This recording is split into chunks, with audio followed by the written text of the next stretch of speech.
हो गई बातें। तो आजकल मुझे कुछ लोग मैसेज कर रहे थे, मैक्सिमम बच्चे घर पे गए हुए हैं, क्लास में कोई नहीं आएगा। नाम तो सभी के थे, सभी यहाँ बैठे हैं। दो तीन गए हुए ना, आ गए ना वापस, जाने वाले थे। अच्छा चलो, अपने बुक निकालो। तो अपन पढ़ रहे थे जेनेटिक्स, वो निकालो, उसके बीच में 5 पेज छोड़ दो आगे पीछे।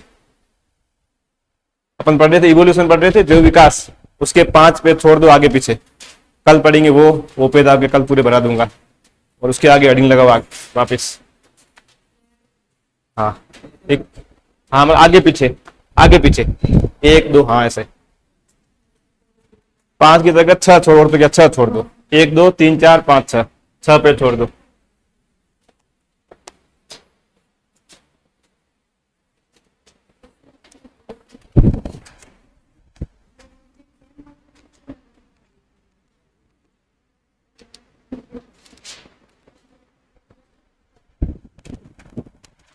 छोड़े, 6 पेज छोड़ दो, और फिर हेडिंग लगाओ अपनी आज की।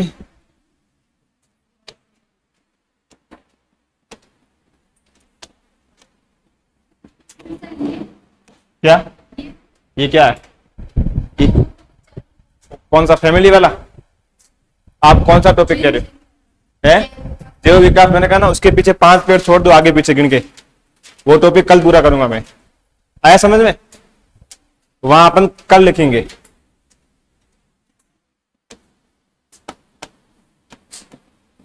आज हेडिंग लगाओ अगली, दोनों साइड के मिला के 1 2 3 4 ऐसे, मतलब आगे साइड, आगे के पीछे का मिला के। ऐसे क्या कह रहे हो, आगे पीछे मैं कह रहा हूं ना। हाँ ऐसे 1 2 3 4 आगे पीछे लिखो आज की heading, wild life and biodiversity.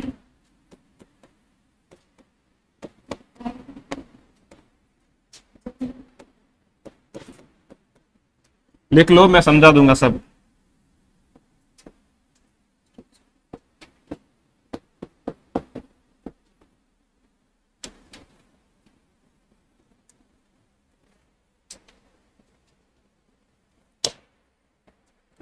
Wild life and biodiversity conservation.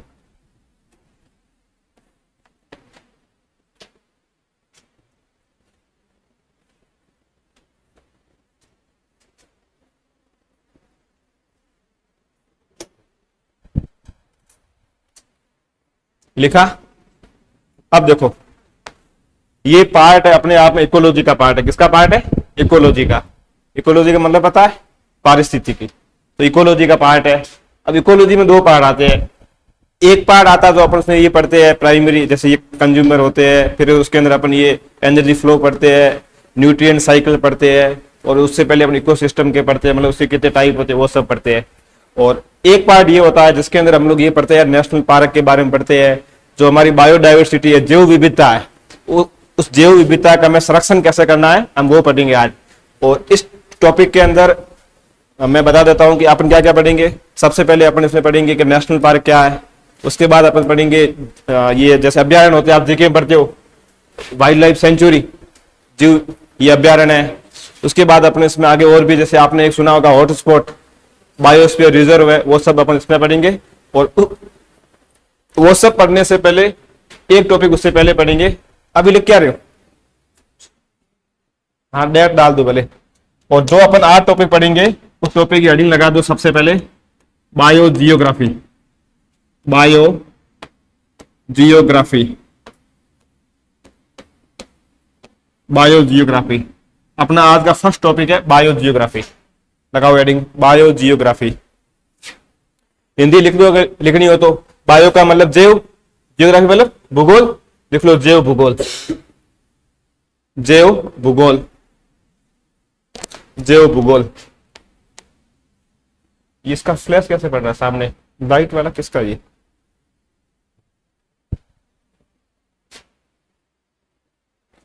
जैव भूगोल बंद कर लो, तो बंद करके आओ सामने।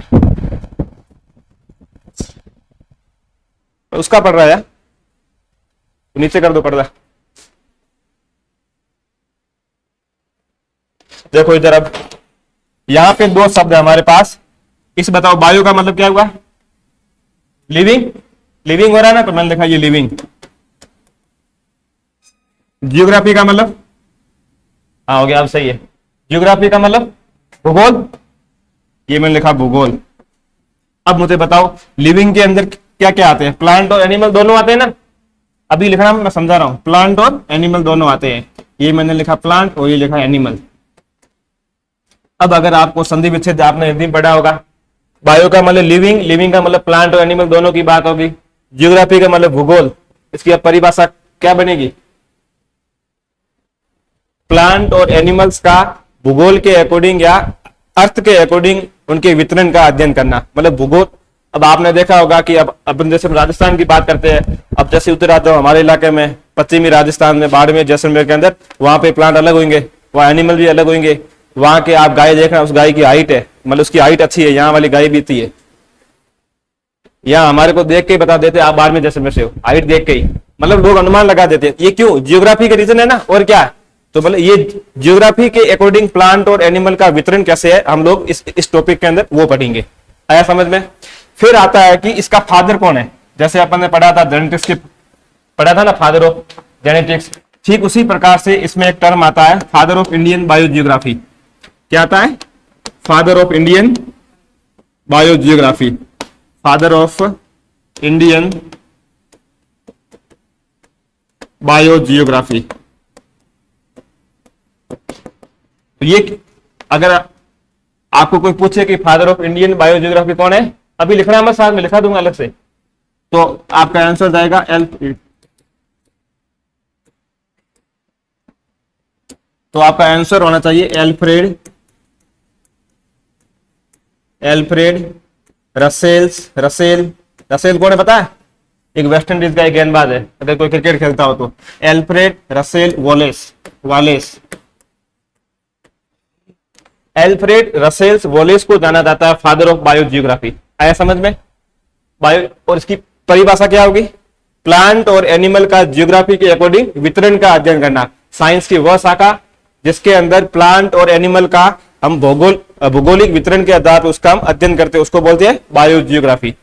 अब फिर इसका मतलब ये हुआ कि मतलब हम उसकी रीजन बना रहे हैं। जैसे ये हमारा पूरा देश है, ठीक है, भले आप देश मानो, भले आप पूरा वर्ल्ड मानो, अभी हम देश की बात कर रहा हूं, ये हमारा देश है। इसका मतलब हम ये बात कर रहे हैं कि ये एक अलग होगा, भूगोल होगा, यहाँ पे प्लांट और एनिमल अलग टाइप के होंगे ना। जैसे हम राजस्थान में मान लो, ये जैसे इधर बाड़मेर जैसलमेर जोधपुर इलाका, वहां प्लांट एनिमल अलग होंगे। ये आपका उदयपुर मेवाड़ में अलग होंगे, वापिस डूंगरपुर में आ जाओ वहां अलग होंगे, वापिस इधर आप जयपुर चले जाओ, वापिस इधर आ जाओ हाड़ौती में। तो ये मतलब एक अलग अलग हुआ ना। लिविंग जीवों को भौगोलिक क्षेत्र के आधार पर वितरण करना, उसको बोलते हैं बायोजियोग्राफी। अभी आरपीएससी फर्स्ट ग्रेड के अंदर क्वेश्चन आया था, किसमें आया था? आरपीएससी फर्स्ट ग्रेड बायोलॉजी में पूछा था, भारत के अंदर टोटल बायोजियोग्राफी रीजन कितने हैं, ऐसे जोन कितने हैं? ये क्वेश्चन, केवल इतना क्वेश्चन पूछा गया। कोई ध्यान रखना, भारत में कितने हैं? 10 है। आया समझ में? अब लिखो हेडिंग पहले ये,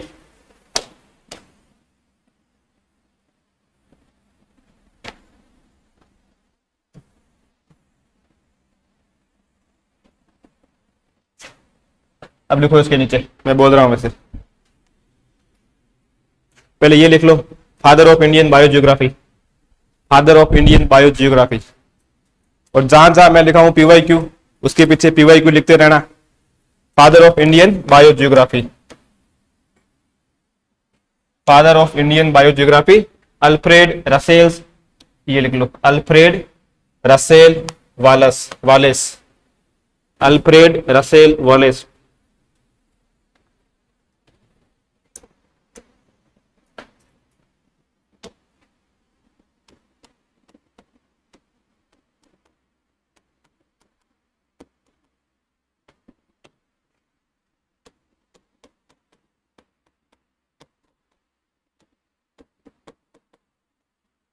क्या लिखा है बताओ मैंने, क्या लिखा है? ये लिखा कि प्लांट और एनिमल का डिस्ट्रीब्यूशन अकॉर्डिंग टू जियोग्राफी। आया समझ में? तो अब लिखो उसमें विज्ञान की वह शाखा, लिखो विज्ञान की वह शाखा।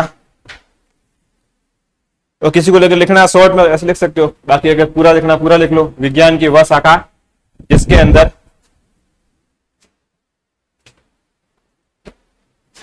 जिसके अंदर जियोग्राफी के आधार पर, मतलब भूगोल के आधार पर या भौगोलिक क्षेत्र के आधार पर, विज्ञान की वह शाखा जिसके अंदर जियोग्राफी या भूगोल के आधार पर, भौगोलिक क्षेत्र के आधार पर प्लांट तथा एनिमल्स के वितरण का अध्ययन करते हैं। प्लांट तथा एनिमल के वितरण का अध्ययन करते हैं। प्लांट तथा एनिमल के वितरण का अध्ययन करते हैं। प्लांट तथा एनिमल के वितरण का अध्ययन करते हैं। आया समझ में बायोजियोग्राफी का मतलब? अब ये, अब उसके नीचे लिख लो, ऐसे लिख लो आप, इन इंडिया, ऐसे लिख लो, मैं लिख रहा हूं वैसे, in India 10 biogeography region, 10 bio जीव भौगोलिक क्षेत्र, बायोजियोग्राफी रीजन, बायोजियोग्राफी रीजन, या जोन लिख लो ऐसे, जोन। जोन का मतलब ये वही है ना, भाग, रीजन। और पीछे इसके लगा देना PYQ RPSC first grade biology, RPSC first grade biology का PYQ पिछले साल जो एग्जाम हुआ था 2022 के अंदर, उसमें सीधा क्वेश्चन था भारत के अंदर जैव भौगोलिक क्षेत्र कितने हैं, और ऑप्शन में एक था 10। क्या आंसर होगा हमारा? 10। अब ये तो उसने पूछ लिया, अब अगर क्वेश्चन थोड़ा टफ बनाना तो आपको पूछ सकता है 10 कौन कौन से है, ये भी पूछ सकता है ना वो, भाई 10 कौन कौन से है। अब देखो मैं एक एक करके नंबर लिख रहा हूं, आप भी साथ में लिखते रहना। नंबर 1 मैं लिख रहा हूं ट्रांस हिमालयन क्षेत्र, ये आपने जियोग्राफी में पढ़े होगा। क्या होता है बताओ? ट्रांस हिमालयन क्षेत्र किसको बोलते हैं? क्या? हिमालय का ऊपरी भाग? देखो मैं बता दूंगा, ट्रांस हिमालय क्षेत्र जोन, ट्रांस हिमालय जोन। हमने कहा ना 10 होते, अब हम 10 लिखेंगे। ट्रांस ट्रांस ट्रांस, ये ऐसा पीछे। अगला लिखो हिमालय क्षेत्र, हिमालय जोन। किसी को हिंदी में लिखना साथ में लिख देना, ट्रांस हिमालय क्षेत्र, हिमालय क्षेत्र। तीसरा लिखो डेजर्ट, डेजर्ट जोन, मरुस्थल, मरुस्थलीय क्षेत्र। चौथा लिखो semi arid, semi arid zone. देखो ये सेमी एरिड जोन।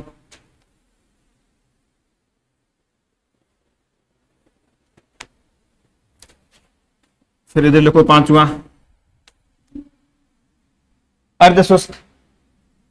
नहीं पढ़ा जियोग्राफी में? हाँ तो अर्धशुष्क, सेमी का मतलब आधा, एरिड का मतलब शुष्क। 4 नंबर लिखो, 5 नंबर सॉरी, वेस्टर्न घाट, वेस्टर्न घाट, वेस्टर्न घाट। 6 नंबर लिखो, क्या था?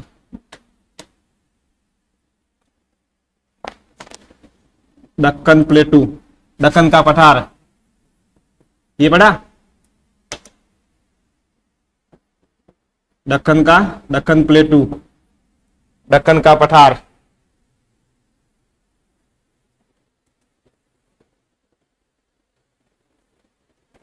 छह हुए। 7 नंबर लिखो इधर, गैंगेटिक जोन, गंगा का मैदान, मैदान, गैंगेटिक,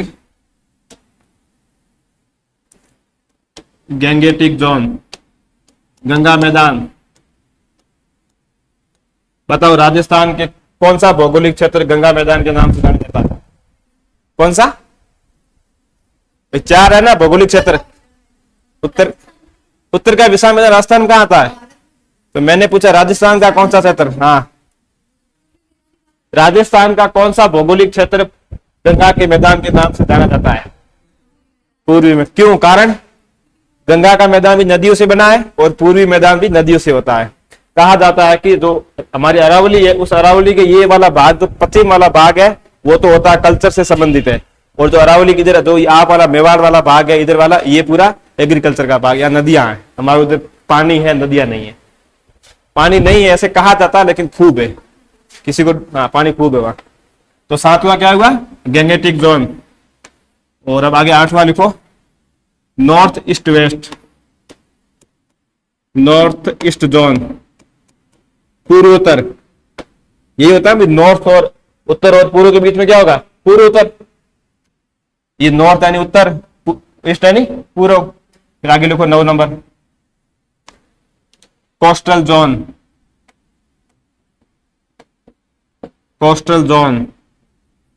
और फिर आगे 10 नंबर लिखो, इसके सबसे लास्ट वाला हो जाएगा हमारा आइसलैंड।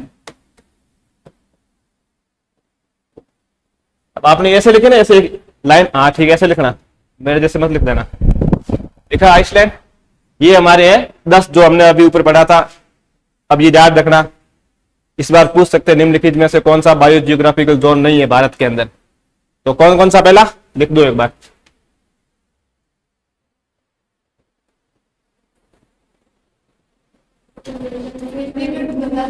हिंदी में बताओ, देखो इसका हिंदी यही है, ट्रांस हिमालय क्षेत्र।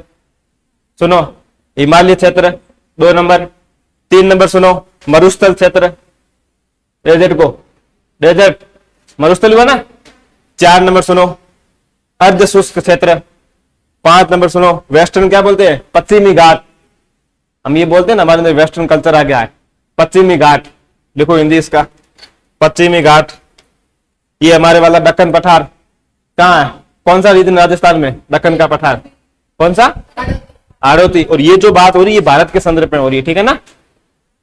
फिर आगे गंगा का मैदान, आगे पूर्वोत्तर क्षेत्र, मतलब उत्तर और पूर्व के बीच वाला पूर्वोत्तर, नॉर्थ ईस्ट जोन। अगला लिखो तटीय क्षेत्र, कोस्टल किसको बोलते हैं, तटीय क्षेत्र। और इस लास्ट वाले का आइसलैंड, ये आइलैंड होते हैं जो पानी की तरह से, अंडमान। आप इसके पीछे लिख लो यहाँ, अंडमान निकोबार द्वीप समूह। हाँ, अंडमान निकोबार द्वीप समूह, अंडमान एंड निकोबार द्वीप समूह, अंडमान एंड निकोबार द्वीप समूह। और कोस्टल एरिया कहां होता है, गुजरात वाला। यहां इसके पीछे लिख देना गुजरात वाला भाग। अधिकांश कोस्टल एरिया कहां है, गुजरात है। बताओ मुझे राजस्थान की तटीय सीमा कितनी है, राजस्थान की तटीय सीमा 0। क्यों, राजस्थान का कोई भी ऐसा किसी भी समुद्र से या पानी से ऐसे किनारा नहीं लगता, इसलिए ध्यान रखना ये। अब देखो एक क्वेश्चन ये पूछ सकते हैं, अगर उसको क्वेश्चन पूछना है तो आपने तो ये लिखा है ना, दक्कन का पठार, ये सब लिखा आपने, island, Andaman Nicobar, coastal region Gujarat के अंदर आता है, ठीक है। अब देखो यहाँ दक्कन का प्लेटू, ये सब क्या है, बायो जियोग्राफी का रीजन है। ऐसे पूछ सकता है ना, सबसे बड़ा कौन सा है, ये भी हो सकता है ना।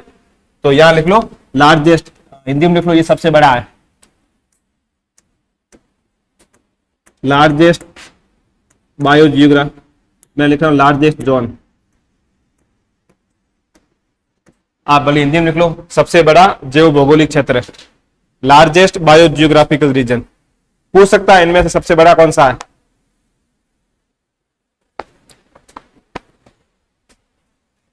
अब आप इसके पीछे लिखो यहाँ, ये वेस्टर्न घाट लिखा आपने। आप हम लोग आगे पढ़ेंगे, एक पढ़ेंगे हॉट स्पॉट, तो आप इसके अंदर लिखो यह एक प्रकार का हॉट स्पॉट है, हॉट स्पॉट्स, यह हॉट स्पॉट में आता है, हॉट स्पॉट्स। हॉट स्पॉट कौन सा, नेट वाला अपना नहीं, मोबाइल वाला हॉट स्पॉट।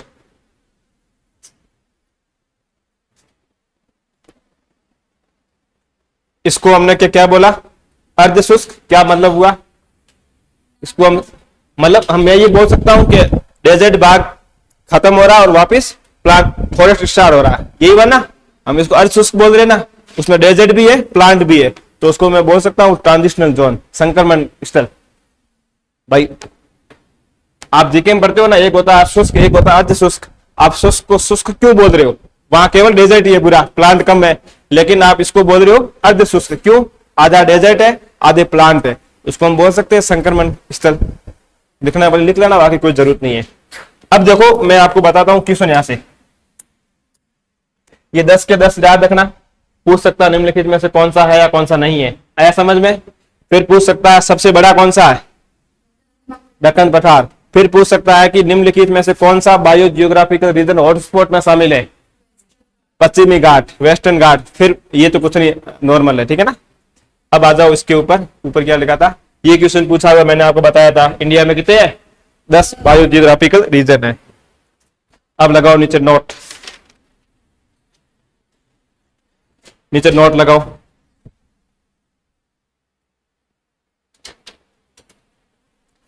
लगाया नोट? नोट में लिखो नीचे आप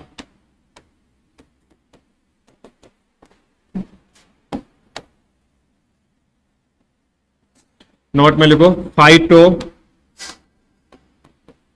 फाइटोजियोग्राफी, फाइटोजियोग्राफी। थोड़ा बहुत अगर भेजा है तो बता दो इसमें क्या पढ़ेंगे। फाइटोजियोग्राफी क्या, लिख लो हिंदी क्या होगा। फाइटोजियोग्राफी देखो इसका हिंदी में भूभौगोलिक क्षेत्र, भूभौगोलिक क्षेत्र। वैसे ही इंग्लिश में समझ आएगा, मैं बता रहा हूं। देखो इधर फाइटो का मतलब क्या हुआ, प्लांट। क्या हुआ, प्लांट। जियोग्राफी का मतलब भूगोल, हमारा भूगोल के अकॉर्डिंग प्लांट का वितरण केवल। वहां हम क्या कर रहे थे, प्लांट और एनिमल दोनों कर रहे थे ना, ने लिखा था बायो, मतलब वहां हम बायोजियोग्राफी प्लांट और एनिमल दोनों का करते हैं, लेकिन यहां हम किसका करेंगे, केवल प्लांट का करेंगे। आया समझ में? लिख लो नीचे अबीता, लिख लो फाइटो का मतलब प्लांट और उसके नीचे लिख लो भूगोल।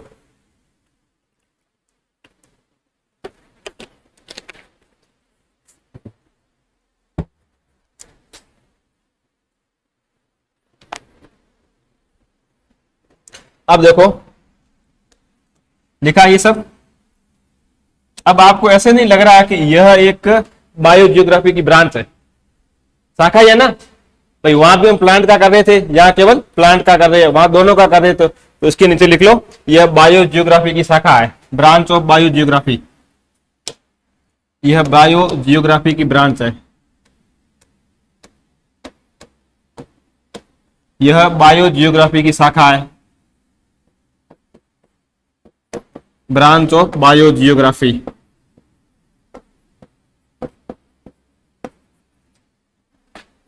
फिर शब्द आता है इसके फादर कौन है, क्या आता है, इसके पिताजी कौन है। तो नाम सुना आपने कभी, अलेक्जेंडर वॉन हम्बोल्ट। कौन थे ये, किससे संबंधित है, कहां सुना आपने, ये आपने इकोलॉजी में कहीं पढ़ा होगा, तो वहीं अपन पढ़ेंगे। इसमें आता है फादर ऑफ इकोलॉजी, वहां आता है। तो आप लिखो इसके फादर है Alexander, Alexander von Humboldt, Alexander von Humboldt. ये इसके फादर कहलाते हैं, अलेक्जेंडर वॉन हम्बोल्ट इसके फादर के रूप में जाने जाते हैं। फिर लिखो इसका अदर नेम, एक नाम इसका और है, लिखो अदर नेम।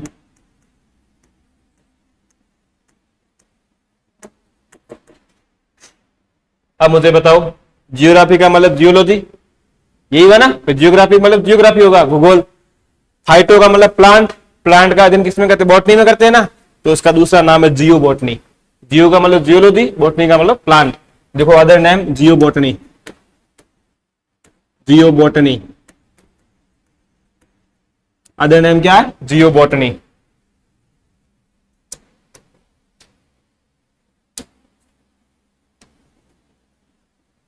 अब देखो वहां मैंने आपको इसकी परिभाषा क्या लिखाई थी बायोजियोग्राफी की, प्लांट तथा एनिमल का भूगोल के अनुसार, भूगोल के अनुसार वितरण, ये लिखा था ना।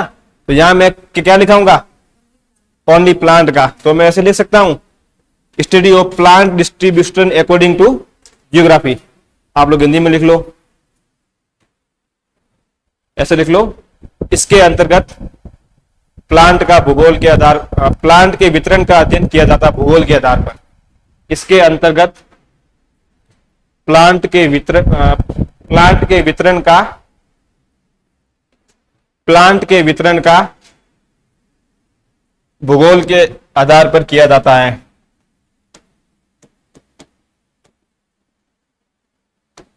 स्टडी ऑफ प्लांट डिस्ट्रीब्यूशन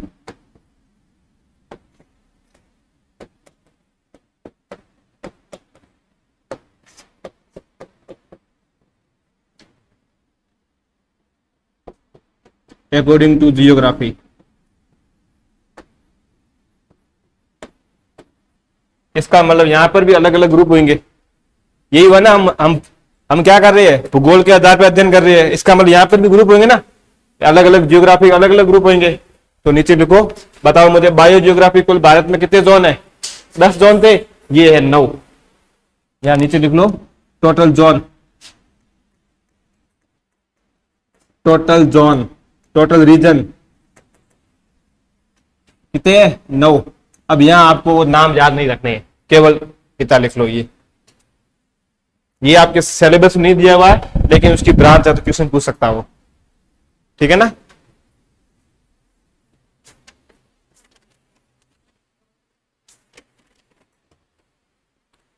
क्या हुआ? तो ये आपका हो गया एक टॉपिक कंप्लीट बायो जियोग्राफी का। वहां से क्वेश्चन अभी तक एक ही आया हुआ है, कितने जोन है? 10। किसका? उसका पूछा। अब दोनों को ऐसे कंफ्यूज मत कर देना, फाइटो और बायो को, दोनों अलग अलग है। एक के अंदर प्लांट और एनिमल दोनों का कर रहे हैं हम लोग, और एक के अंदर हम केवल किसका कर रहे हैं? प्लांट का कर रहे हैं। वो है 10, वहां प्लांट और एनिमल दोनों साथ में तो उनकी संख्या ज्यादा, और यहाँ 9। और वहां उसका फादर कौन था? रसेल था। पीछे लगा था वालिस, इसका है हम्बोल्ट है, ठीक है ना। अब लगाओ अगली हेडिंग, एंडेमिज्म। नाम सुना? स्थानिकता। लगाओ हेडिंग, नहीं सुना अभी सुना देंगे आपको। एंडेमिज्म, एंडेमिज्म, एंडेमिज्म, जो हिंदी में बोलते हैं स्थानिकता, स्थानिकता। हाँ, अगला नया टॉपिक, हेडिंग लगाओ। इसको हिंदी में बोलते हैं स्थानिकता। क्या बोलते हैं? स्थानिकता। वैसे आज तक एग्जाम में कभी ऐसा हिंदी और शब्द नहीं आया, सीधे यही आएगा, एंडेमिज्म। अब देखो, ये मैंने माना कि हमारा कुछ ये था भूगोल है, ये क्या धरती है, ठीक है। जैसे हमने माना ये राजस्थान है हमारा। अब देखो,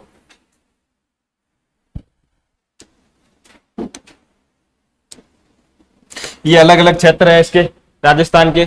अब अगर कोई प्लांट केवल यहां पर हो रहा है, इस एक सर्कल के अंदर हो रहा है, मतलब इस एक रीजन में हो रहा है, बाकी वो प्लांट पूरे राजस्थान में कहीं नहीं है, तो इस प्लांट को मैं बोलूंगा एंडेमिज्म, मतलब स्थानिकता। अब अगर ये प्लांट को ए प्लांट है, ठीक है ना, कैसा है? ए। ये प्लांट केवल इस एक विशेष क्षेत्र में ही पाया जा रहा है, बाकी किसी जगह नहीं पाया जा रहा है, तो मैं ऐसे स्पीसीज या ऐसे प्लांट या ऐसे जीव, ऐसे एनिमल जो केवल एक विशेष भौगोलिक क्षेत्र में पाए जाते हो, उसके अलावा वो अन्यत्र कहीं नहीं पाए जाते हो, तो हम उनको क्या बोलेंगे? एंडेमिज्म। आया समझ में? मैंने बोला स्थानिकता, मतलब एक स्थान पे पाए जाते हैं, ठीक है ना। अब शर्त क्या? ये जो ए प्लांट, ये बाकी कहीं नहीं होना चाहिए, पूरी जगह पे, पूरे विश्व में कहीं नहीं होना चाहिए, केवल एक उसी जगह पे। जैसे अपन लोग ये सुनते हैं कि गोडावन हमारे जैसलमेर में ज्यादा पाया जाता है, लेकिन अपन वापस पढ़ते हैं कि गोडावन 12 में भी होता है, तो ये स्थानिकता नहीं हुई ना। अगर ये गोडावन उसके अलावा कहीं और नहीं होता तो ये क्या होती? तो स्थानिकता होती, एंडेमिज्म होता। तब हम एग्जाम्पल लिखते हैं कि राजस्थान में पाए जाने वाला कौन सा एनिमल एंडेमिज्म है, तो उसका एग्जाम्पल आता गोडावन। जैसे कोई प्लांट है, वो आपके केवल डूंगरपुर में पाया जा रहा, बाकी राजस्थान में किसी भी जिले में नहीं है, तो वो डूंगरपुर के लिए क्या हो गया? वो प्लांट क्या हो गया? एंडेमिज्म हो गया। आया समझ में? अब देखो, ये तो चीजें होगी नॉर्मल। अब इसमें सबसे पहले आता है कि जो एंडेमिज्म है, ये शब्द किसने दिया था, टर्म किसने दी थी? क्या आता है? टर्म किसने दी थी ये? तो लिखो नीचे आप, टर्म। जो एंडेमिज्म टर्म है वो आपके दी थी, नाम सुना कभी? एपीडी कैंडोले। तो कहां सुना? टेक्सोनॉमी में। लिखो एपीडी कैंडोले, एपीडी कैंडोले। तो ये शब्द किसने दिया था? एपीडी कैंडोले ने दिया था, एंडेमिज्म। अब लिखो इसके नीचे इसका मतलब लिखो एंडेमिज्म का, ऐसे तीर करो और लिखो, एक निश्चित क्षेत्र तक सीमित प्रजाति, एक निश्चित क्षेत्र तक सीमित प्रजाति, एक निश्चित क्षेत्र तक सीमित प्रजाति जो अन्यत्र कहीं नहीं पाई जाती हो। The species confined to a particular area and not found anywhere.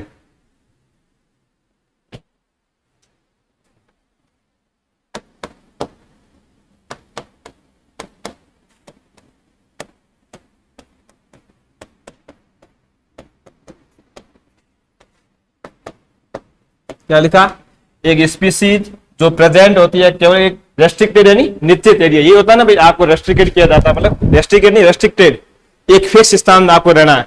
इसका मतलब है ये कोई स्पीसीज है वो केवल एक ही किसी एक विशिष्ट क्षेत्र में पाई जा रही है, बाकी उसके अलावा वो कहीं नहीं पाई जाएगी, उसको हम क्या क्या बोलेंगे, एंडेमिज्म। पीछे लगा दो PYQ, ये सीधी की सीधी लाइन आ रखी है RPSC फर्स्ट ग्रेड बायोलॉजी में, ये लाइन सीधी उन्होंने पूछी थी, उन्होंने ऊपर दिया था क्वेश्चन में, ये लाइन थी ऊपर, ये लाइन लिखी हुई थी, ये सेम का सेम था क्वेश्चन, नीचे ऑप्शन दिया, ये परिभाषा किसकी है, तो ये किसकी है, एंडेमिज्म की। सीधा ध्यान रखना, किसी एक विशिष्ट क्षेत्र में पाई जाती हो, उसके अलावा वो कहीं नहीं पाई जाती, उसको बोलते हैं एंडेमिज्म। अब उसके बाद हम आगे इसमें देखेंगे। अब आपके माइंड में एक क्वेश्चन आ रहा होगा, अब मैंने आपको अभी बोला कि किसी एक विशिष्ट क्षेत्र में पाई जा रही है, फिर मैं लिख रहा हूं जैसे हो सकता है वो स्पीसीज केवल माउंटेन के अंदर पाई जा रही हो सकता है ना, माउंटेन में पाई जा रही हो,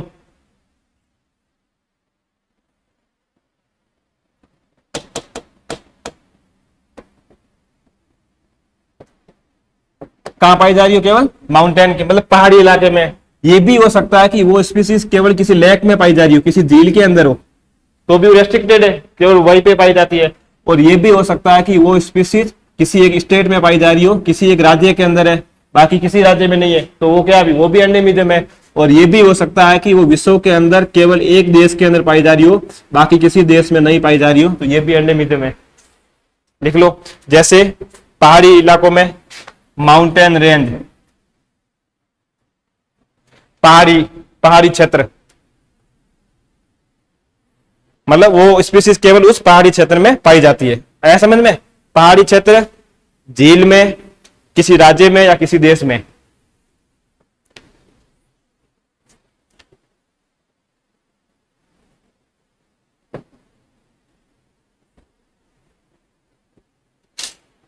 आपको यहां पे केवल ध्यान रखनी है, इसकी परिभाषा क्या है वो ध्यान रखनी है आपको।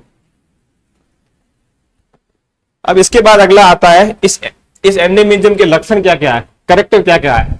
अगली हेडिंग लगाओ, स्थानिकता के लक्षण, character of endemism, character of endemism,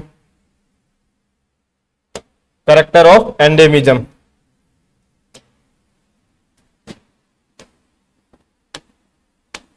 character of endemism,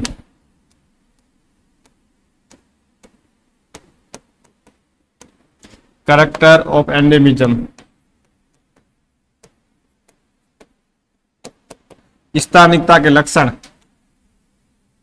बताओ पहला लक्षण क्या होगा, मैंने आपको बता रखा है, एक विशेष क्षेत्र में, तो लिख लो निश्चित स्थान पे पाई जाती है।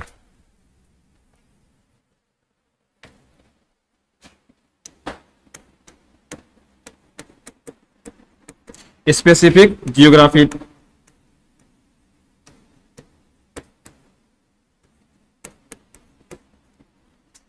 जी वही बात है, मैंने आपको लिखा है वो एक ही बात है, किसी निश्चित क्षेत्र में पाई जाती हो। अब बताओ, अगर कोई स्पीसीज एक विशिष्ट क्षेत्र में पाई जा रही है, क्या उस स्पीसीज के अंदर आनुवंशिक पदार्थों का आदान प्रदान ज्यादा होगा या कम होगा। एक स्पीसीज किसी विशिष्ट क्षेत्र में पाई जा रही है, क्या उस स्पीसीज के अंदर आनुवंशिक पदार्थों का आदान प्रदान ज्यादा होगा या कम होगा, कम होगा ना, तो ये बाकी के टच में नहीं है, तो लिख लो आनुवंशिक पदार्थों का आदान प्रदान कम, आनुवंशिक पदार्थों का आदान प्रदान कम।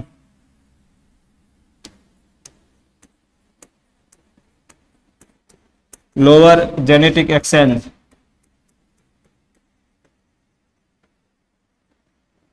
Lower genetic exchange.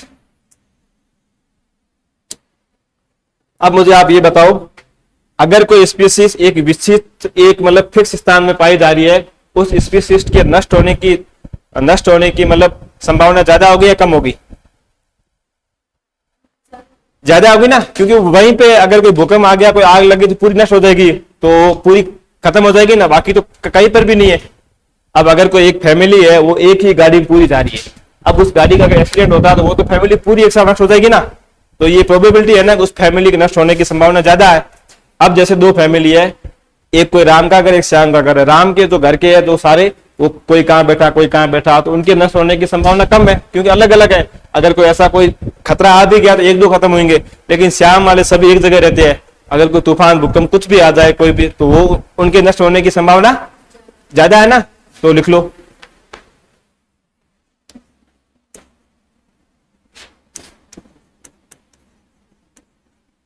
High vulnerable, असुरक्षित।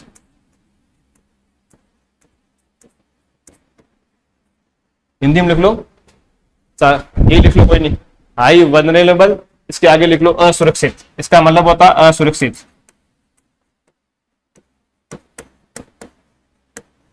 हाई वल्नरेबल, असुरक्षित, मतलब वो सुरक्षित कम है, ठीक है ना। अब मुझे बताओ, वो स्पीसीज एक फिक्स स्थान पे पाई जा रही है, अब बताओ उसका विकास विशिष्ट होगा या बाकी जैसा ही होगा। क्यों? कारण एक जगह ही पाई जा रही है और वो आपस में जनन कर रही है, तो यहां लिख लो यूनिक इवोल्यूशन, हिंदी में लिख लो विशिष्ट विकास, यूनिक इवोल्यूशन, यूनिक इवोल्यूशन। क्या होगा? यूनिक इवोल्यूशन होगा।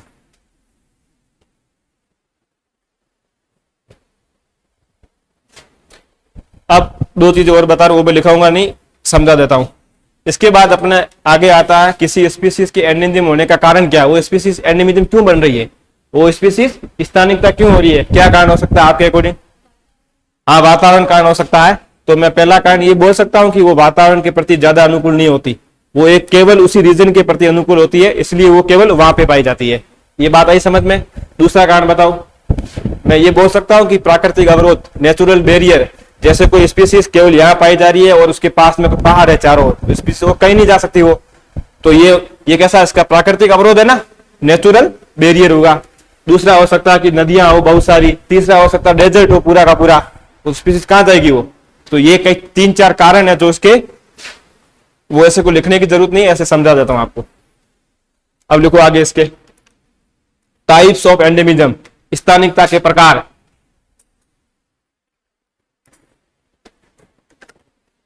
टाइप ऑफ एंडेमिज्म, अगली हेडिंग लगाओ हमारी टाइप्स ऑफ एंडेमिज्म।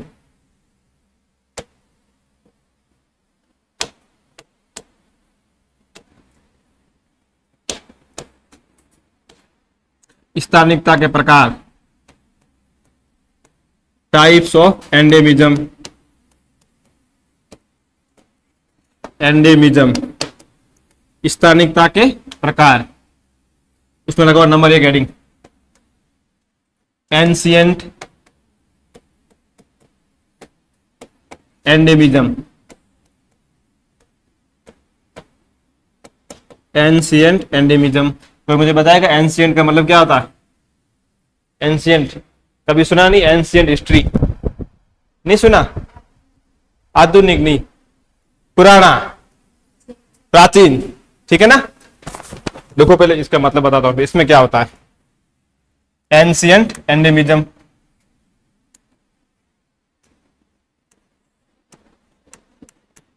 लिखना मत, ये एक कोई स्पीसीज थी पुराने टाइम के अंदर, कब थी? पुराने टाइम में।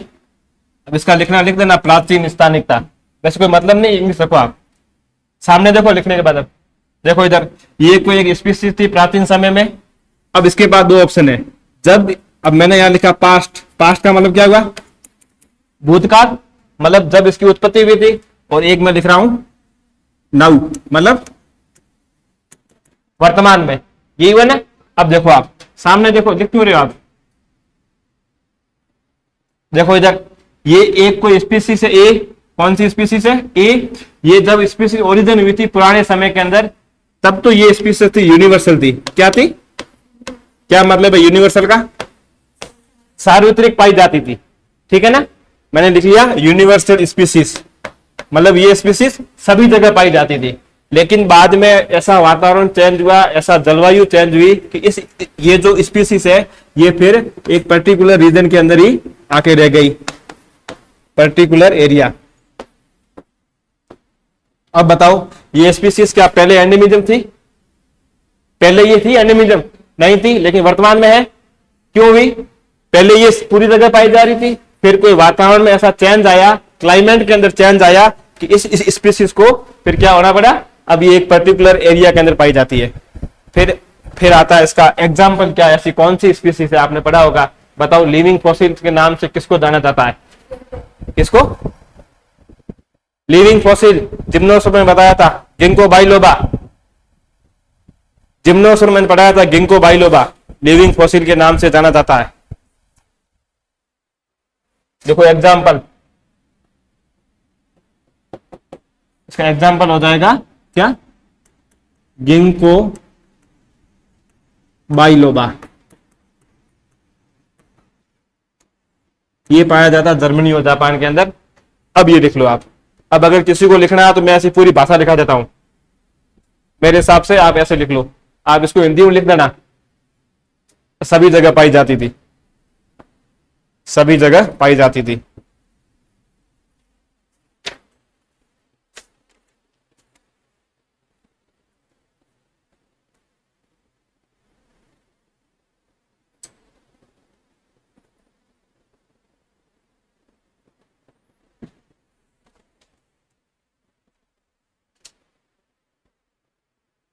ये ऐसे समय तो आ जाएगा ना शॉर्ट में। हाँ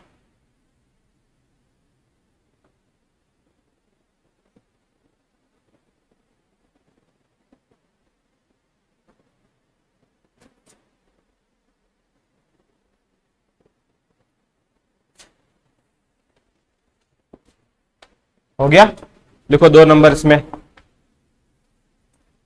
बढ़ू आगे, लिखो 2 नंबर पेलियो एंडेमिज्म, ये हमारा 1 नंबर था। 2 नंबर लिखो paleo endemism, paleo endemism, endemism क्या है, पेलियो एंडेमिज्म। ऊपर वाला समझ आ गया सभी को? हाँ अब इसमें आओ तो देखो यहां, ये एक कोई स्पीसीज है, क्या है स्पीसीज, हिंदी में बोलते जाति, ठीक है ना। ये एक कोई स्पीसीज थी, माना मैंने, कौन सी स्पीसीज थी, ए, कोई भी स्पीसीज, गाय थी, भैंस, बकरी, कुछ भी थी। इस स्पीसीज की जो इसका जो ओरिजिन हुआ था, मतलब इसकी उत्पत्ति, यही बोलते हैं ना इसको, इसकी जो उत्पत्ति हुई थी वो हुई थी पास्ट में, मतलब पुराने टाइम में हुई थी, वहां पर भी हुई थी पुराने टाइम में। तब वो स्पीसीज क्या थी, यूनिवर्सल थी, सभी जगह पाई जा रही थी पास्ट के अंदर। तो मैंने यहां लिखा ये भी यूनिवर्सल।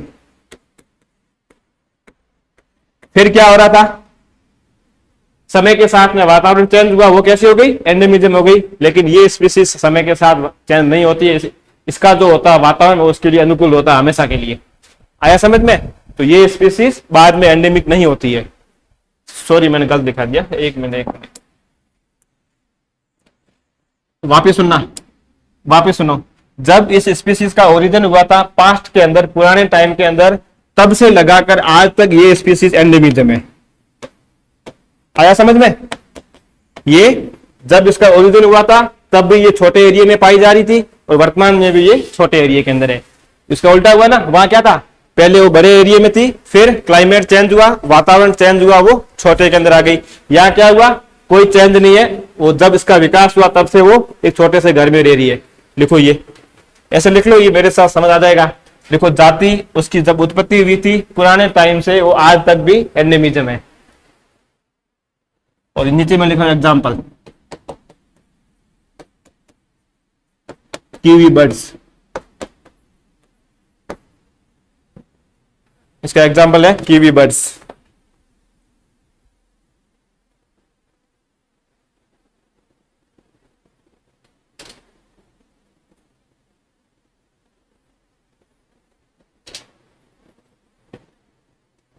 कीवी बर्ड्स लिखा ये,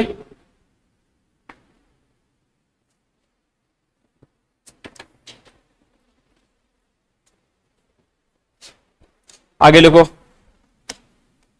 2 नंबर हुआ। 3 नंबर लिखो इसमें, नियो एंडेमिज्म। 3 नंबर लिखो, ये 3 नंबर इसका, ठीक है ना, ये इसका नहीं है। देखो 3 number, neo endemism, neo endemism, neo endemism. क्या हुआ, देख लिया? मेरे देखा हुआ है।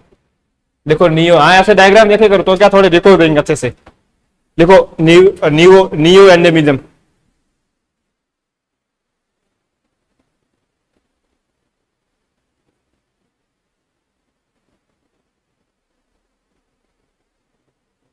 अब देखो सामने कोई एक स्पीसीज है, क्या है,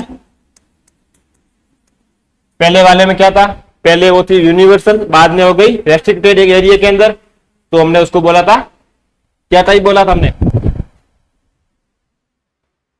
पहले वाला क्या टाइप था हमारा, एंशियंट।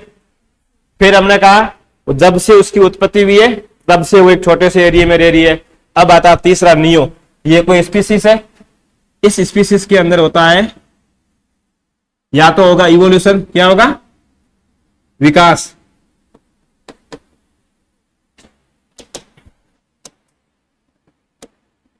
या तो इसमें कोई इवोल्यूशन हो गया, अभी लिखना मत, या तो इसमें कोई हो गया म्यूटेशन, क्या हुआ, उत्परिवर्तन। तो अब अगर किसी स्पीसीज के अंदर इवोल्यूशन हो रहा है, मतलब उसका विकास हो रहा है, या उसमें क्या हो रहा है, उत्परिवर्तन हो रहा है, उससे एक नई स्पीसीज बनेगी, क्या बनेगी, तो मैंने यहां लिखा ये एक न्यू स्पीसीज बनी, क्या बनी, न्यू स्पीसीज बनी। अब ये जो हमारी न्यू स्पीसीज बनी है, ये जो स्पीसीज है ये हो जाती है, ये रहती है स्मॉल एरिया के अंदर, इसमें मतलब ये आपकी हो गई एंडेमिज्म, आया समझ में, एंड क्या लिखा है, नियो यानी नई स्पीसीज बनी है, वो एंडेमिज्म है, आया समझ में, लिख लो। नीचे मैं लिख रहा हूं एग्जाम्पल,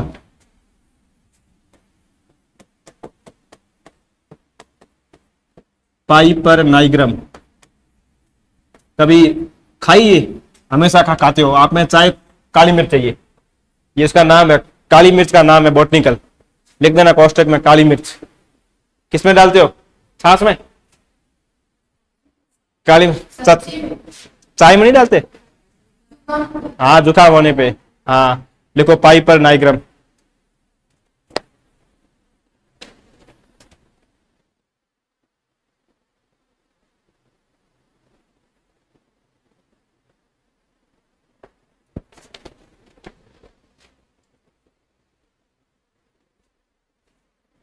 पाइपर नाइग्रम,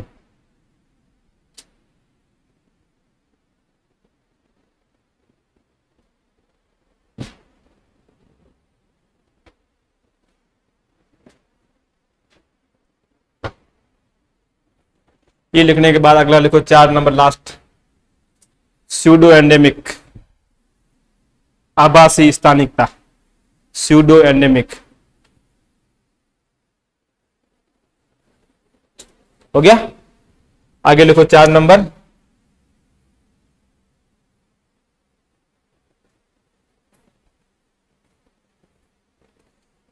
लिख लो आप, स्यूडो एंडेमिक, मैं यहां लिख रहा हूं इधर,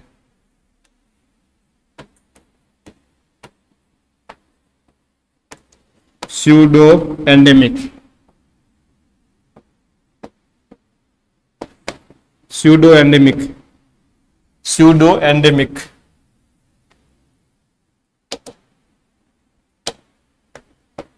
pseudo endemic,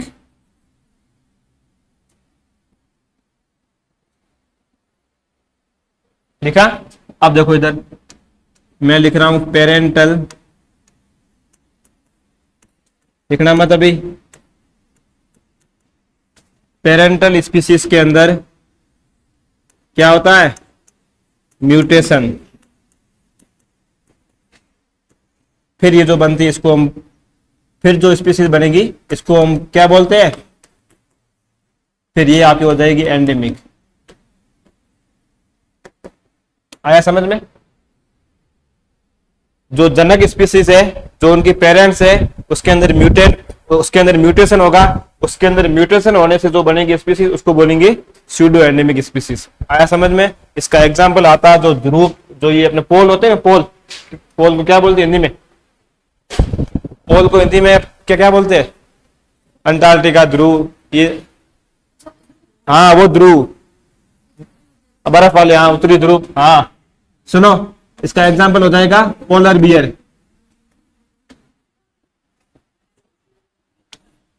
polar bear, polar bear, हाँ व्हाइट बालू, ये इसका एग्जाम्पल है। व्हाइट बालू का पेरेंट्स था, उसके अंदर म्यूटेशन हुआ, ये उत्पन्न हो गया। अब ये केवल वहां पोल पे पाया जाता है।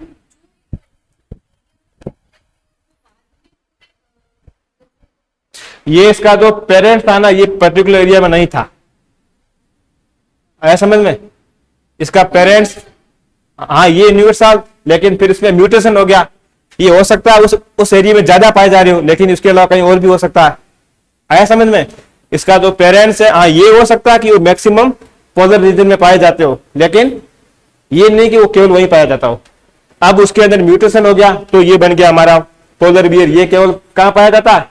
पोल के ऊपर ही पाए जाते हैं, बर्फ वाले स्थानों पे।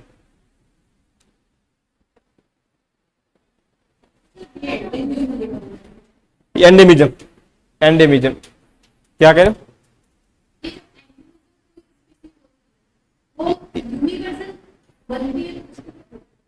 कॉस्मोपोलिस, सार्वत्रिक, हाँ वो, अरे वो आएगा अभी, वो कॉन्सेप्ट अलग है। वो होगा एक्सोटिक स्पीसीज, जो बाहर से आती है। अरे वो बता दूंगा, अभी ये नहीं है।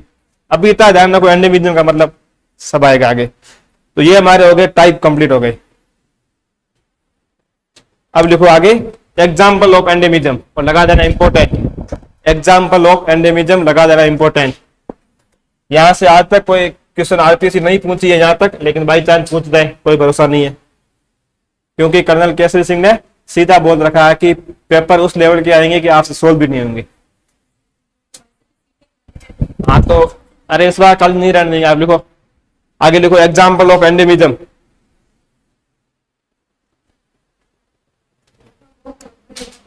क्या?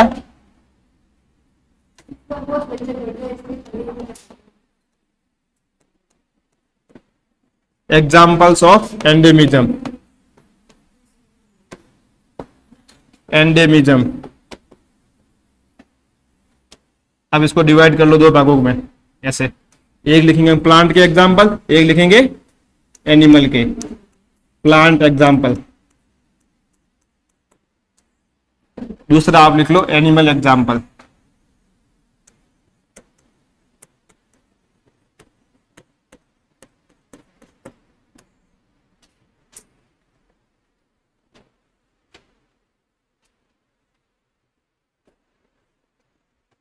अब देखो इसमें कोई आपको याद करना, बाकी इसमें कोई इलाज नहीं है। क्या करना आपको? याद। अब ऐसे जैसे मैं इनकी ऑफिशियल साइट देख रहा था, तो वहां से मुझे प्लांट मिले थे कोई 200-300 प्लांट, तो वो ना मैं लिखा सकता हूँ, ना आप याद कर सकते हो, ना एग्जामिनर वहां से पूछ सकता है। तो वहां अपने को कोई लेना नहीं है।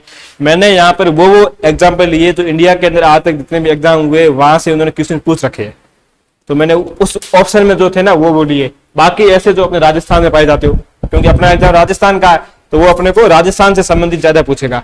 यहाँ से पिछली बार आपके क्वेश्चन पूछ रखा सेकंड ग्रेड के अंदर ही। ऊपर था क्वेश्चन था निम्नलिखित में से कौन से ऑप्शन के अंदर एंडेमिज्म प्लांट की एग्जाम्पल है। चार कुछ और थे, उसमें एक नाम था प्रोसोपिस, उसमें शायद ऐसा क्या था,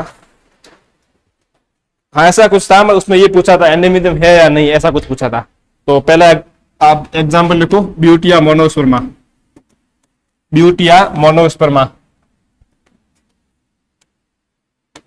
नाम सुना आपने? ज्योग्राफी पढ़ी प्लांट अपने राजस्थान वाली, ब्यूटिया, ये तो उसमें भी इंग्लिश है। इसका शायद मेरे हिसाब से वो है अपने, वो होती है ना ज्वाला की आग, सॉरी जंगल की आग, मेरे हिसाब से वो है। क्लास एक बार गूगल करना तो, अरे ये डालो आप ब्यूटिया मोनोस्पर्मा इन हिंदी, या ब्यूटिया मोनोस्पर्मा, मेरे हिसाब से वही है। जंगल की आग नहीं है, जंगल की आग नहीं है तो ऐसा कुछ है। आप नाम डालो ब्यूटिया मोनोस्पर्मा, क्या लिखा हुआ रहा? प्लस है ना, हाँ वही जंगल की आग। तो ये हमारे क्या एक एंडेमिज्म है, ब्यूटिया मोनोस्पर्मा। आया समझ में? और लिख देना हिंदी प्लस, अगर प्लस ही है तो। दूसरा लिखो क्रोटोलेरिया, क्रोटोलेरिया और नहीं हो तो जियोग्राफी वाले सर को पूछ लेना। क्रोटोलेरिया,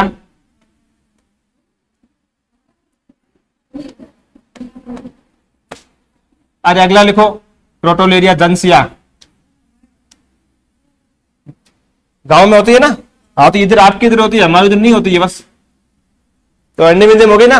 ये देखो आपके गांव में पड़े एग्जाम्पल, ये प्लांट अगर आ जाए ध्यान रखना एग्जाम में। क्या इसकी कुछ वो नहीं बनाते खाने वाला खाकरा तो? अरे मैंने सुना आपके इधर आम होते हैं, आपके इधर आम के पौधे होते डूंगरपुर बांसवाड़ा में। इधर आपके क्या राजसमंद में खेतों में? खिलाओ हमारे को लाके का भी। मैंने सुना इधर खूब, मेरे एक फ्रेंड वो कह रहे थे हमारे इधर खूब होते, तो मैंने कहा लेके चलो एक दिन, गाड़ी लेके चलते हैं। हाँ आम लेके आओ, यहाँ वाले स्वाद नहीं, हमने खा कर देख लिए। क्या खेत में केरी नहीं लानी है, पक्के हुए आम। वो अभी तक पक गई है। हाँ तो एक दिन छुट्टी रख लेंगे, आम लेके आना। हाँ दुनिया का सबसे फेवरेट फ्रूट है आम। ये कितने दिन तक नहीं होता खराब?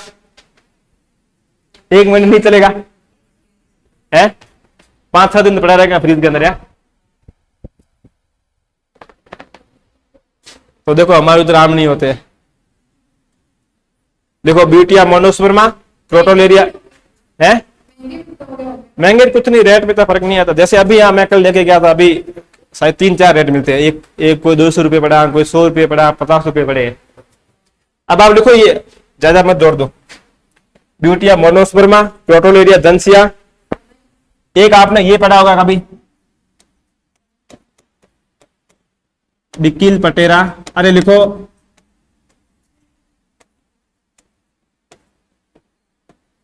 डिकिल पटेरा आबुएंसिस।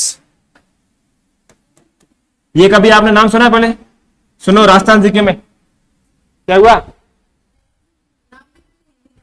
ये नाम सुना? इसका नाम हिंदी कुछ नहीं है डिकिल पटेरा का, आपने जीके में पढ़ा होगा। जीके में नहीं पढ़ा ये? आपने जीके में पढ़ी वनस्पति वाला टॉपिक पढ़ा? अच्छा ठीक है, तो वहां पढ़ा देंगे। सुनो इधर, डिकिल पटेरा एक घास है। क्या है? एक घास है। तो बताओ घास किस फैमिली में आती है? पोएसी फैमिली में आती है। पीछे लिखा हुआ आबुएंसिस, मतलब आबू के अंदर पाई जाती है। आया समझ में? तो डिकिल पटेरा आबुएंसिस पाई जाती है, इसका मतलब ये वहां की क्या एंडेमिज्म है। आया समझ में? ऐसे होता है। अब ये सर्च क्यों कर रहे हो हर बार? इस सब घर जाकर करना। अगला लिखो गिंको बाइलोबा। अभी मैंने लिखा था गिंको बाइलोबा क्या है? लिखो गिंको बाइलोबा। हाँ तो ये भी एंडेमिक है ना, गिंको बाइलोबा। इसके कॉस्ट्यूम लिख लो living fossil. Living fossil, ginkgo biloba living fossil.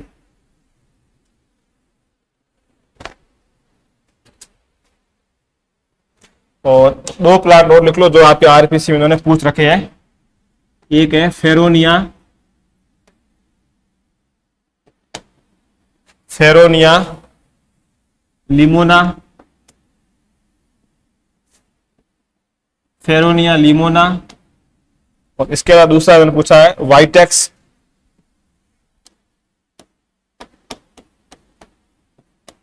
वाइटेक्स नेगुंडा। नाम याद नहीं रहते। वाइटेक्स नेगुंडा।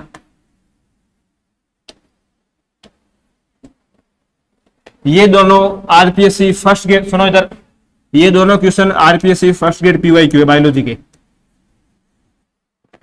सीधा था, उन्होंने 4 प्लांट और नाम, सॉरी 3 ऑप्शन और थे और एक ऑप्शन ये दोनों थे, साथ में थे, फेरोनिया लिमोनिया, वाइटेक्स निगुमंडा। फिर पूछा था कि निम्नलिखित में से कौन सा एंडेमिज्म है, और उसमें एक ऑप्शन मुझे याद आ रहा है, एक ये था प्रोसोपिस सिनेरिया। किसको बोलते हैं? प्रोसोपिस सिनेरिया, खेजड़ी को।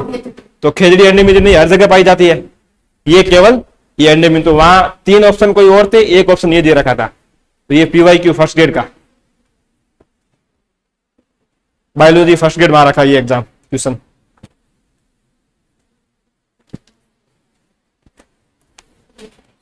देखो इधर, ये हमारे थे प्लांट के एग्जाम्पल, ठीक है ना, याद रखना ये दोनों PYQ है। अब हम लिखेंगे एनिमल के एग्जाम्पल। लिखो इसके अंदर, पहला लिखो कंगारू, किसको बोलते हैं?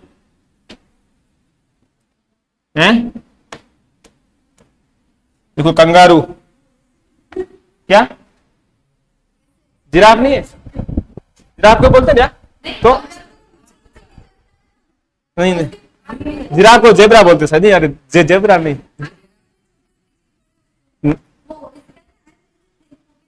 हाँ तो वो जिराफ ही होता है ना, कंगारू जिराफ ही होता है ना। उसको क्या, गूगल करो उसको। यार ऐसा कैसे माइंड से निकल रहा मेरे? अच्छा ये, हाँ अच्छा, हाँ ठीक, अरे आगे आगे माइंड में आ गया, कभी निकल जाती है। आगे लिखो, पहला था कंगारू, दूसरा लिखो कश्मीरी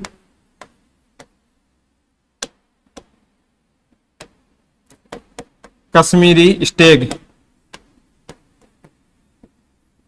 कश्मीरी स्टेग, देखो कश्मीरी स्टेग, और इसको बोलते हैं अंगूल।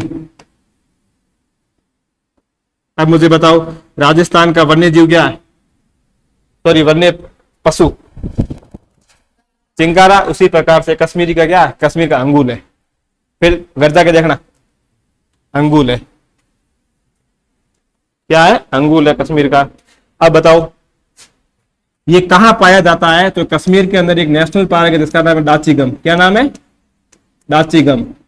दाचीगम जो नेशनल पार्क है उसके अंदर ये अंगूल पाया जाता है। कहां पाया जाता है? दाचीगम नेशनल पार्क के अंदर ये पाया जाता है। देख देना, अंगूल कहां पाया जाता है? Dachigam national park. और ये कहां पे है? जम्मू एंड कश्मीर के अंदर, जम्मू एंड कश्मीर में, दाचीगम के अंदर। तो अगला 3 नंबर है संगाई डियर। क्या है? संगाई डियर, इसको बोलते हैं dancing dear, dancing dear, dance करता है ये डियर, डांसिंग डियर। DW होगा DAR होगा? है डियर, सही है ना? देखो डांसिंग डियर, डांसिंग डियर या संगाई डियर। अब देखो ये कहां पाया जा रहा था? सामने देखो ये कहां पाया जा रहा था? Dachigam national park. ये एक नेशनल पार्क है जिसका नाम है किबूल, किबूल लेमेजो, किबूल लेमेजो नेशनल पार्क। ये आपके कहां स्थित है? मणिपुर के अंदर। देखो ये NP का मतलब है राष्ट्रीय पार्क, नेशनल पार्क, मणिपुर के अंदर। यहां पर एक झील पाई जाती है जिसका नाम है, कल लिखो फिर बताता हूं।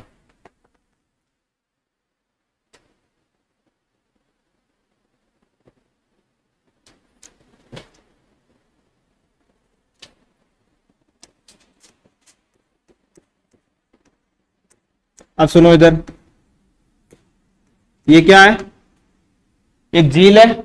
ये जो नेशनल पार्क है ना, ये किबुल लेमजो, ये इस झील के अंदर पाया जाता है। कहां पाया जाता है? झील के अंदर। इसलिए RPSC फर्स्ट ग्रेड बायोलॉजी ने क्वेश्चन पूछा, निम्नलिखित में से किस झील के अंदर तैरता हुआ राष्ट्रीय पार्क पाया जाता है? निम्नलिखित में से किस झील के अंदर तैरता हुआ राष्ट्रीय पार्क पाया जाता है? इस झील में होगा ना, तो इसका लिख लो लोटकल, लोटकल।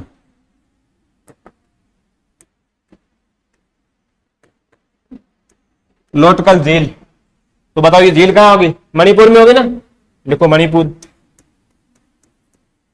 ये क्वेश्चन पूछ रखा RPSC फर्स्ट ग्रेड बायोलॉजी के अंदर। अब आप इसको ऐसे लिख लो, अगर आपके पीछे जगह हो ना तो सुनो इधर, आप इसको ऐसे कर लो, फिर लिख लो तैरता हुआ राष्ट्रीय उद्यान, मतलब इस झील में पाया जाता है। ऐसे तीर कर लो और इसके ऊपर लिख लो तैरता हुआ राष्ट्रीय उद्यान।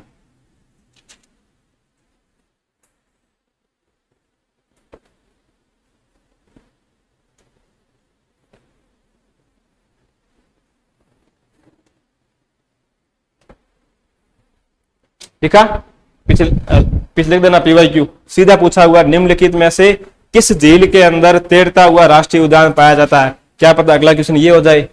लोकतल झील के अंदर कौन सा राष्ट्रीय उद्यान पाया जाता है? तो कैसे भी पूछ सकता है, कौन सा होगा? किबू लैम्जो। अब नाम नहीं याद, गूगल करके हिंदी लिख देना बाद में घर जाके, वैसे आ जाएगा, 2-3 बार पढ़ोगे तो क्वेश्चन सोल्व हो जाएगा। किबू लैम्जो। अब लिखो अगला लिखो चिंकारा। चिंकारा क्या नाम है बॉटनिकल, तो जूलॉजिकल? चिंकारा। लिख लो गजेला। चिंकारा गजेला। गजेला चिंकारा। बताओ क्या ये राष्ट्रीय पशु या राज्य पशु? आप लिख लो। अब मैं लिख देता हूं, state animal of Rajasthan. State animal of Rajasthan मतलब राजस्थान का राज्य पशु, state animal of Rajasthan chinkara. और लास्ट हमारा हो जाए, आप लिख लो एशियाई शेर, एशियाटिक लॉयन। एशियाई शेर कहां पाया, कोई बताएगा? एशियाई शेर कहां पाया जाता है? गिर गुजरात। लिख लो गिर गुजरात। गिर नेशनल पार्क, गिर फॉरेस्ट लिख लो पहले आप। गिर फॉरेस्ट कहां है? गुजरात के अंदर। तो ये आपके एग्जाम्पल आप ध्यान रखना कि कौन कौन से प्लांट के, ये अभी तक एनिमल वाला नहीं पूछा हुआ आपने, प्लांट का क्या कुछ भी पूछ सकता है, मैक्सिमम ध्यान रखना अपने, ये वाले पूछ सकते हैं, जैसे ये फर्स्ट ईयर में ये पूछा हुआ है ये वाला। अब क्या पता अगला ये पूछ ले, लोकटक झील के अंदर किबू लैम्जो नेशनल पार्क के अंदर कौन सा पक्षी, कौन सा एनिमल पाया जाता है जो एंडेमिज्म है? संगाई डियर या डांसिंग डियर। आया समझ में? ये हमारा टॉपिक पूरा होता है एंडेमिज्म। हो गया? ये आया समझ में? अब लिखो अगला एक्सोटिक स्पीसीज। अब अपन वो पढ़ेंगे जो अभी आपने कहा था पार्थेनियम वाला। देखो एक्सोटिक स्पीसीज अगला टॉपिक। एक्सोटिक स्पीसीज हिंदी में लिख लेना, बाहरी विदेशी जातियां, विदेशी या बाहरी जातियां, बाहरी जातियां।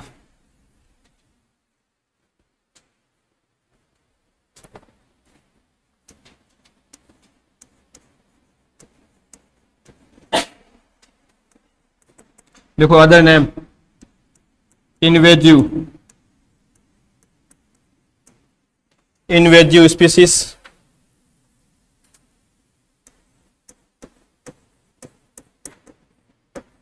Invasive species. दूसरी इसका एक नाम और है एलियन स्पीसीज। एलियन स्पीसीज लिख दो, फिर मैं समझा दूंगा सभी ये। नॉन इंडिजिनस,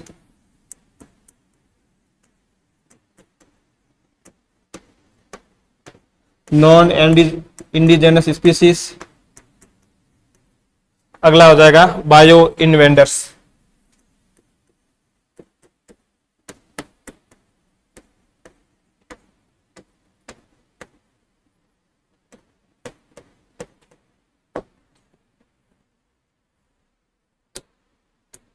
एसपी का मतलब क्या? स्पीसीज, ठीक है ना, शॉर्ट में स्पीसीज। देखो फिर बताता हूं इसका मतलब क्या है।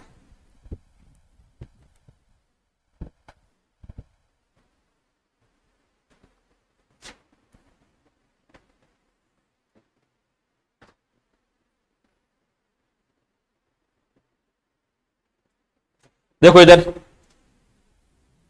अभी भारत सरकार ने क्या आदेश निकाला कि जो भी पाकिस्तान से आए वो वापस चले जाए। वो क्या बाहरी लोग हैं, ये बना मतलब उनकी नागरिकता भारत की नहीं है। इसी प्रकार से ऐसी स्पीसीज जो भारत की नहीं है, बाहर से आई हमारे वहां। ये आपने नाम कहा था पार्थेनियम ग्रास, गेहूं के साथ में आई थी, यही है ना। अब इसकी परिभाषा दिखाने कोई मतलब नहीं है, कोई मतलब नहीं ना। ऐसी स्पीसीज जो भारत के अंदर बाहर से आई उसको हम बोलेंगे इन्वेजिव स्पीसीज। पर एलियन क्या होता है? जो दूसरे ग्रह से आते हैं वही alien, alien species. Non indigenous मतलब जो इंडिया की नहीं है, बाहर से दूसरी आई है, नॉन इंडिजिनस, और इसको बोलते हैं बायो इन्वेंडर्स। नीचे लिखो एग्जांपल। ऐसी कौन कौन सी स्पीसीज है, क्वेश्चन आ रखा सेकंड ग्रेड साइंस के अंदर।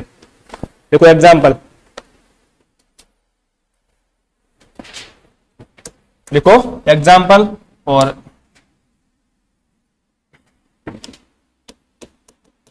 पहला एग्जाम्पल आपने अभी बोला, लिख लो पार्थेनियम ग्रास, पार्थेनियम ग्रास। बताओ इसका दूसरा नाम क्या है? गाजर घास, कैरेट घास लिखने ना, गाजर घास, कैरेट ग्रास, गाजर घास। ये कहां से आई थी? बाहर से आई थी। किसके साथ में? गेहूं के साथ में आई थी। अगला लिखो दूसरा, Amazon catfish, Amazon catfish, Amazon catfish. उसके बाद तीसरा आगे लिखो, तीसरा है लेंटाना, लेंटाना कैमरा, कैमेरा। अगला लिखो प्रोसोफिस जूलीफेरा, प्रोसोफिस, प्रोसोफिस जूलीफेरा। ये क्या कोई बताएगा? इसके लिख लो विलायती बबूल, विलायती बबूल। इंदिरा गांधी की सरकार ने बाहर से ये बीज लेके आई थी, उसने ऐसे कराया था भाई कि हम हरियाली करते हैं, और हुआ उल्टा कि वो यहाँ प्लांट आज हमारे को परेशान कर रहे हैं। तो ये कहां से? लेंटाना कैमरा, ये घास है, ये आई हुई है, ये अमेरिका की घास है। प्रोसोफिस जूलीफेरा, इसके आगे लिख लो विलायती बबूल, विलायती बबूल।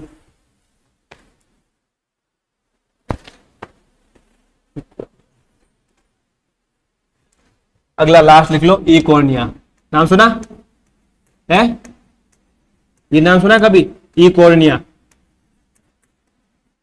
ये नाम सुना? जलकुंभी, वाटर हाइसिंथ।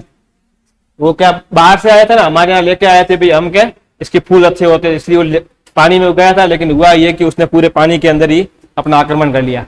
अब कोई दूसरा प्लांट हो ही नहीं पाता है, ये भी बाहर से आई हुई है। देख लो आइकोर्निया, इसको बोलते हैं water hyacinth, water hyacinth, hyacinth, जलकुंभी, हिंदी में लिख लेना जलकुंभी, वाटर हाइसिंथ। अब देखो सेकंड ग्रेड में क्या क्वेश्चन पूछा हुआ, देखो आप, उसमें एक ऑप्शन दिया हुआ था ये लेंटाना कैमेरा, एक था ये, एक था ये, और एक ऑप्शन में चौथा और पूछ रखा था, नहीं ये नहीं था, एक शायद ये था, तो एक उन्होंने दे रखा था प्रोसोफिस सिनेरिया का। फिर उसने उन्होंने ये पूछा था निम्नलिखित में से कौन सी एक्जोटिक स्पीसीज नहीं है। पहला ऑप्शन था प्रोसोफिस सिनेरिया, दूसरा पार्थेनियम, तीसरा लेंटाना कैमरा, चौथा था प्रोसोफिस जूलीफेरा। तो बच्चे वहां कंफ्यूज हो गए प्रोसोफिस जूलीफेरा के साथ में और प्रोसोफिस सिनेरिया के साथ में। तो प्रोसोफिस सिनेरिया खेजड़ी का है और प्रोसोफिस जूलीफेरा है बबूल का। तो दोनों में से कौन सी एक्जोटिक कौन सी है? प्रोसोफिस जूलीफेरा है, वो नहीं थी। आया समझ में? एग्जाम्पल ध्यान रखना ये, बाकी यहां से इसके ये नाम ध्यान रखना। तो ये आपका था एक्जोटिक स्पीसीज। अब आगे लिखो इंडिकेटर स्पीसीज। अगला है indicator species, indicator species, indicator species. क्या है इंडिकेटर स्पीसीज? क्या मतलब बताओ? आप जैसे किसी रोड पे जा रहे हो, जैसे ये कोई रोड है महिमा, जैसे महिमा जा रही है, राजसमंद जा रही है, अपने कहाँ जा रही है? राजसमंद जा रही है, ये रोड की गोलाई है। जैसे ही महिमा यहाँ पूछती है अपनी बाइक पे, तो उसको यहाँ एक बोर्ड दिखाई देता है, उस बोर्ड पे इस प्रकार का चिन्ह है, तो महिमा को क्या इंडिकेट हुआ? गोलाई है। आप इंडिकेट हुआ ना? तो इसी प्रकार से कुछ ऐसी स्पीसीज होती है जो हमें इंडिकेट करती है कि वातावरण के अंदर क्या चेंज होने वाला है या क्या चेंज हुआ है। जैसे आपने नाम सुना होगा लाइकेन, क्या होता है? क्या इंडिकेट करता है? कि जहां पर लाइकेन ग्रोथ कर रहा है वहां पर एयर पॉल्यूशन कम है, सॉरी वायु पॉल्यूशन कम है, यही हुआ ना? मतलब एयर पॉल्यूशन कम है।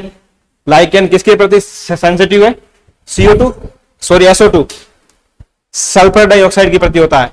जहां पर जिस वातावरण के अंदर सल्फर डाइऑक्साइड की मात्रा ज्यादा होती है वहां लाइकेन ग्रोथ कम करेगा। इसका मतलब हमें पता पड़ रहा है ना कि जिस एनवायरमेंट के अंदर लाइकेन ग्रोथ कर रहा है, इसका मतलब वहां पे SO2 कम है, वहां पे वायु प्रदूषण कम होगा ना। अब आपने एक ब्रायोफाइटा पढ़ा होगा, मॉस पढ़ा, जहां पर मॉस वृद्धि कर रही है, मॉस के पादप पाए जा रहे हैं, वो पदार्थ, वो भूमि अम्लीय है। अगर मुझे ऐसी कोई धरती मिल जाए जहां पर मॉस अधिक है, तो मुझे ये जानकारी मिलेगी, मुझे ये इंडिकेट होगा कि यहाँ पर एसिडिक मात्रा ज्यादा है, तो मुझे ये स्पीसीज वो है ना जो मुझे इंडिकेट कर रही है। एक होती है कैनरी बर्ड्स, क्या होती है? क्या हुआ फोन में है? क्या देख रहे हो? सुनो, एक होता है कैनरी बर्ड्स। कैनरी बर्ड्स जो होती है, अगर किसी वातावरण के अंदर CO2 की मात्रा कम है तो वहां पर कैनरी बर्ड्स ज्यादा होगी। अब अगर कोई ऐसा जंगल है जिसमें मुझे कैनरी बर्ड्स ज्यादा दिख रही है, इसका मतलब वहां CO2 कम है। अब अगर ऐसा कोई जंगल जहां पर कैनरी बर्ड ज्यादा है, सॉरी कम है, तो मैं ये सोचूंगा कि यहाँ पे CO2 की मात्रा ज्यादा है। जब CO2 की मात्रा ज्यादा थी तो कैनरी बर्ड्स की डेथ हो गई। तो ये स्पीसीज हमें इंगित कर रही है ना ऐसे किसी वातावरण के बारे में। तो इसके आगे लिख लो ऐसी स्पीसीज, इसका मतलब लिख लो ऐसी स्पीसीज या ऐसे जीव, ऐसी स्पीसीज मतलब ऐसी जाति जिनसे हमें वातावरण के बारे में नहीं, जिनसे हमें पर्यावरण के बारे में सूचना मिलती है, जिनसे हमें पर्यावरण के बारे में सूचना मिलती है।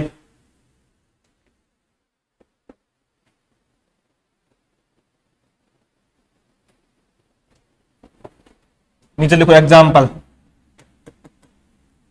पहला लिखो लाइकेन, पहला लिखो लाइकेन, लाइकेन, लाइकेन। बताओ आगे लिख लो वायु प्रदूषण, वायु प्रदूषण, वायु प्रदूषण के बारे में जानकारी देता है, ऐसे लिख लो एयर पॉल्यूशन,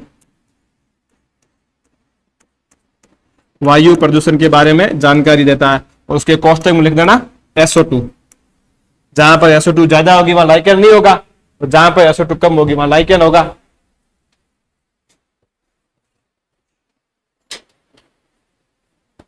अगला लिखो स्टोन फ्लाई, स्टोन फ्लाइज लिख लो। ये हमें ये इंडिकेट करती है कि वाटर के अंदर, वाटर में ऑक्सीजन ज्यादा है। क्या इंडिकेट करती है? जिस वाटर के पास स्टोन फ्लाई है हमें ये सूचना मिलेगी, हमें ये इंफॉर्मेशन मिलेगी इस वाटर के अंदर ऑक्सीजन ज्यादा है। अगला लिखो डेफिना, डेफिनिया, डेफिनिया या डेफिना। ये हमें ये इंडिकेट करता है कि वाटर के अंदर, वाटर में BOD कम है। आप इसको की कर देना है, इसको की कर लो, वाटर की कर लो इसको, वाटर की BOD कम। अब BOD क्या मैं आपको आगे बताऊंगा, अभी नहीं बताऊंगा। वाटर की BOD कम, इसकी फुल फॉर्म होती है, सुनो इधर, B का मतलब बायोलॉजिकल, O का मतलब ऑक्सीजन, D का मतलब डिमांड। तो ये हुआ ना कि ऑक्सीजन की डिमांड कितनी है। अब सुनो, जैसे ये कोई जल है एक, ये क्या है? अब मैं यहां लिख रहा हूं इसकी BOD कम है, ठीक है। एक मैंने लिखा है इसकी BOD ज्यादा है। मुझे बताओ इन दोनों में से पर एक अच्छी कंडीशन क्या है? BOD कम होना अच्छी कंडीशन है या BOD ज्यादा होना अच्छी कंडीशन है? ज्यादा होना अच्छी कंडीशन। हाँ उल्टा है। ये जो एक परितंत्र है पानी का है, इसके अंदर क्या मछलियां भी है, प्लांट भी है। मैंने बोला इस पानी की BOD कम है, इसका मतलब इसके अंदर जो पाए जाते हैं एनिमल्स, उनको ऑक्सीजन की डिमांड कम है। डिमांड कम क्यों है? क्योंकि बाहर वाले और कोई ऐसे कोई प्रदूषण नहीं है। अब जब उन इसमें जो एनिमल पाए जा रहे हैं उनको ऑक्सीजन कम चाहिए, इसका मतलब इसमें ऑक्सीजन खूब बड़ी है, इसलिए कम चाहिए ना।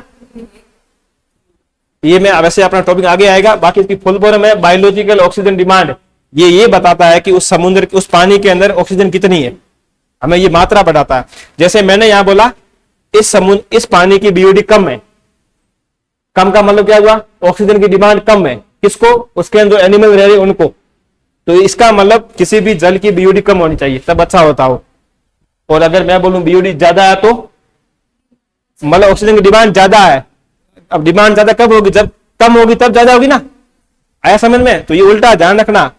अब कोई आपको पूछ ले कि BOD कम होना अच्छा रहता है या ज्यादा? BOD कम रहना अच्छा रहता है, क्योंकि उसकी डिमांड कम होगी। डिमांड कम, इसका मतलब पीछे ज्यादा मात्रा में पड़ा है। अब जैसे मैं ऐसे बोलूं जैसे कि किसी के पास पैसे ज्यादा है तो उस व्यक्ति को पैसों की डिमांड कम होगी ना। क्यों? पैसे खूब बड़े, तो वो अच्छा है ना कि पैसों की डिमांड कम है। आया समझ में? ये सेम कॉन्सेप्ट में लागू होगा। तो ये डेफिना जहां पर ग्रो मतलब जिस पानी के आसपास ग्रो करेगा, पानी में होगा, वहां पर उस वाटर की बीओडी क्या है, कम है। अब जैसे कोई यहाँ ये कोई हमारा कोई पानी है, इसके अंदर डेफिना है, तो हमें मुझे ये पता पड़ेगा इस पानी की ऑक्सीजन डिमांड कम है, मतलब ये पानी प्योर है, यही बना, इसमें ऑक्सीजन ज्यादा होगी तब डिमांड कम है। तो अगर समझ नहीं आया तो अपन टॉपिक आगे पढ़ेंगे, उसमें समझ आ जाएगा आपको। अगला लिखो कैनरी बर्ड्स। कैनरी बर्ड्स,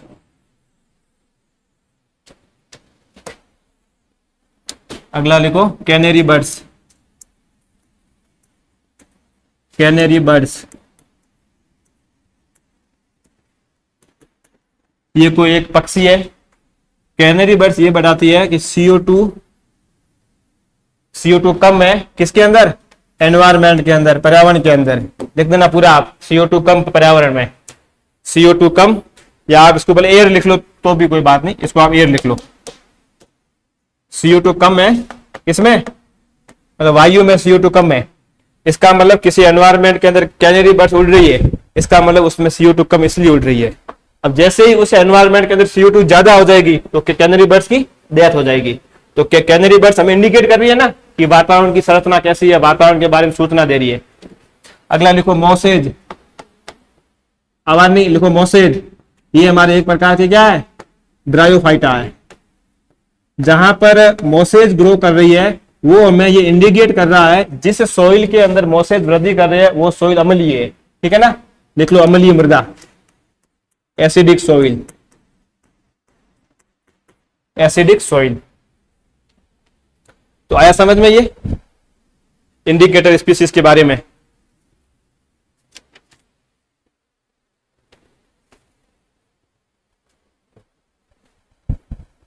ये फंडा आया समझ में, पक्का।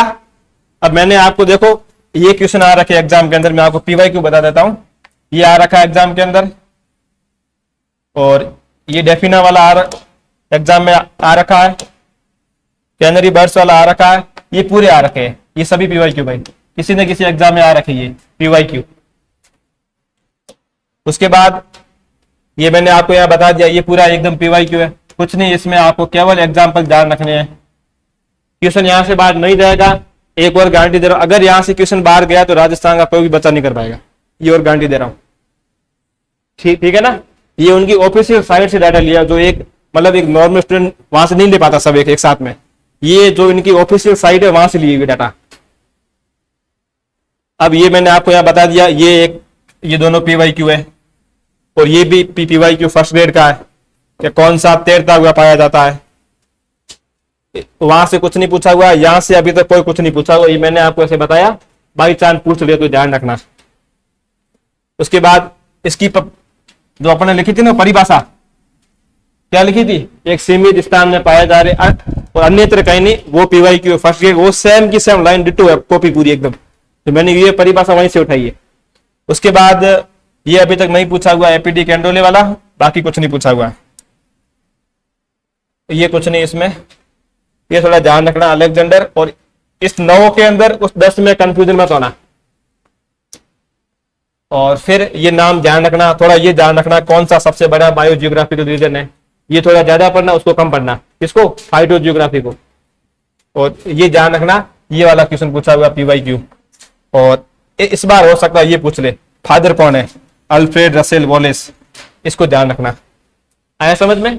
तो ये अपना था, क्या क्या पढ़ा हमने, biogeography, phytogeography, endemism species, exotic species और इंडिकेटर स्पीसीज। अब हम अगला टॉपिक पढ़ेंगे, भारत के अंदर कौन कौन से हॉट स्पॉट है। लगाओ अगली हेडिंग।